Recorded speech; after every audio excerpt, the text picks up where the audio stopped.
তিনি একজন ভারতীয় চলচ্চিত্র অভিনেত্রী যিনি তামিল, তেলুগু, হিন্দি, মালায়ালাম এবং কিছু সংখ্যক কন্নড় চলচ্চিত্রে কাজ করেছেন।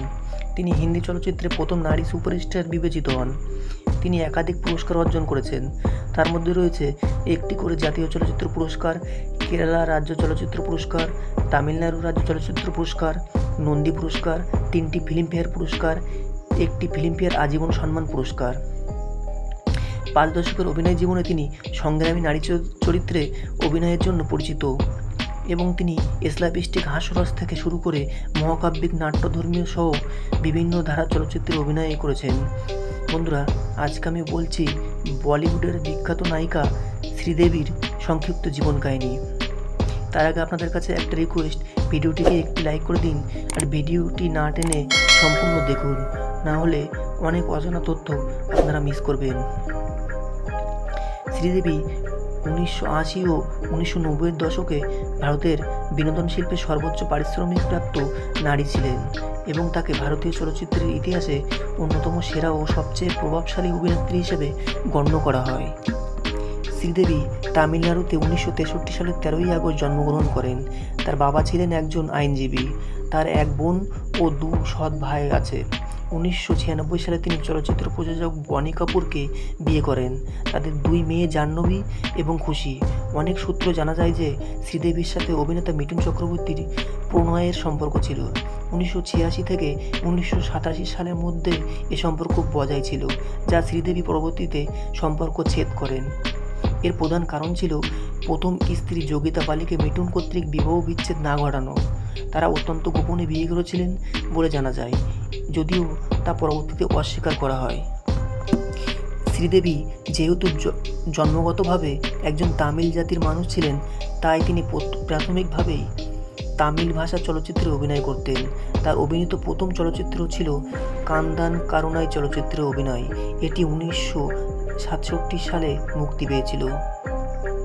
60-এর দশক জুড়ে এবং 70-এর দশকের মাঝখান দিক পর্যন্ত শ্রীদেবী অনেক তামিল চলচ্চিত্রে শিশু শিল্পী হিসেবে অভিনয় করতে থাকেন এবং 1975 সালের জুলি চলচ্চিত্রটি ছিল তার অভিনীত প্রথম হিন্দি চলচ্চিত্র, যেটাতে তিনি একজন কিশোরীর ভূমিকায় অভিনয় করেছিলেন। তারপর 1979 সালে সোলবা সাওয়ান চলচ্চিত্র দিয়ে শ্রীদেবীর হিন্দি চলচ্চিত্রের নায়িকা হিসেবে অভিষেক হয়। এই চলচ্চিত্রটি ছিল শ্রীদেবীর নিজেরই অভিনয় করা। তারপর 1977 সালের তামিল চলচ্চিত্র সোলো ভায়াথিনিলে এর পুনর্নির্মাণ। 4 বছর পর তিনি জিতেন্দ্রর বিপরীতে হিম্মতওয়ালা চলচ্চিত্রে চুক্তিবদ্ধ হন।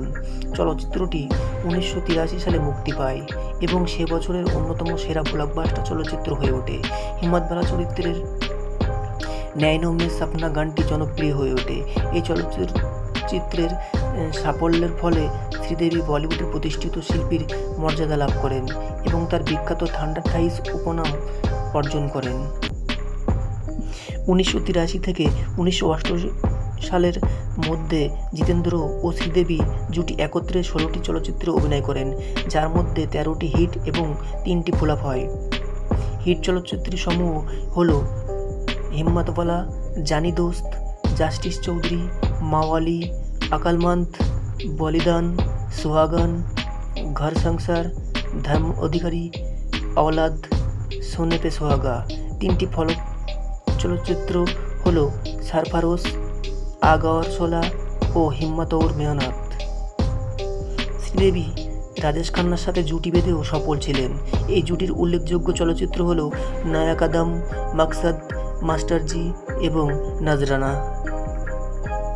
1986 সালে শ্রীদেবীকে সর্ববিষয়ক কাল্পনিক চলচ্চিত্র নাগিনায় অভিনয় করতে দেখা যায়। এতে তিনি ইচ্ছাধারী নাগিন চরিত্রে অভিনয় করেন, যে সাপ থেকে নারীতে পরিণত হতে পারে। নাগিনা ছবির সাফল্যের পর 1987 সালে শ্রীদেবী মিস্টার ইন্ডিয়া চলচ্চিত্রে অপরাধ তদন্তকারী সাংবাদিক চরিত্রে অভিনয় করেন। 2013 সালে কলা বিভাগে বিশেষ অবদানের জন্য মহারাষ্ট্র রাজ্যের সুপারিশে পদ্মশ্রী পুরস্কারে সম্মানিত করা হয় তাকে। এছাড়াও বহু ছবির জন্য সুন্দর অভিনয়ের জন্য তার অনেক পুরস্কার আছে। শ্রীদেবীর মৃত্যু হয় 2018 সালের 24শে ফেব্রুয়ারি জুমেরাহতে। এটি দুবাইয়ের অন্তর্গত। তো বন্ধুরা, এই ছিল শ্রীদেবীর সংক্ষিপ্ত জীবন কাহিনী। শ্রীদেবী সম্বন্ধীয় জীবনী ভিডিওটি আপনাদের কেমন লাগলো কমেন্ট করে জানাবেন। এমনই মহান ব্যক্তিদের জীবনী সম্বন্ধে জানতে হলে চোখ রাখুন WB মাবালি চ্যানেলে। ততক্ষণে সবাই ভালো থাকুন, সুস্থ থাকুন। ধন্যবাদ।